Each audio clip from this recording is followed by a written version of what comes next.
அஸ்ஸலாமு அலைக்கும் ஃப்ரெண்ட்ஸ்.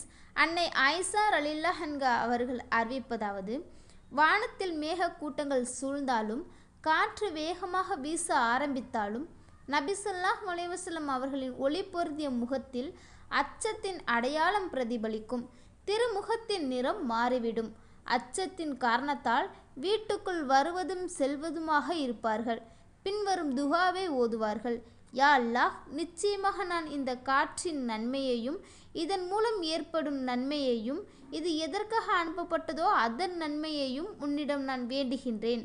இதனுடைய தீமையை விட்டும் இதன் மூலம் ஏற்படுகின்ற தீமையை விட்டும் இது எதற்காக அனுப்பப்பட்டதோ அதன் தீமையை விட்டும் உன்னிடம் பாதுகாப்பு தேடுகிறேன் என்று நமது நபி ஸல்லல்லாஹு அலைஹி வஸல்லம் அவர்கள் கூறுவார்கள். மழை பொழிய ஆரம்பித்தவுடன் நபி அவர்களின் முகத்தில் மகிழ்ச்சி ஏற்படும். யா ரசூலுல்லாஹ், வானத்தில் மேகத்தை கண்டதும் மனிதர்களெல்லாம் மழை வரப்போகிறதுன்னு சந்தோஷமாக இருக்காங்க, நீங்கள் மட்டும் பெரும் பாரத்தை சுமப்பது போல ஏன் கவலையாக இருக்கீங்கன்னு கேட்டதற்கு, இந்த மேகத்திலிருந்து மழைதான் பெய்யும், அல்லாஹ்வின் தண்டனை வராது என்று எப்படி நிம்மதியாக இருக்க முடியும் என்று கூறினார்கள்.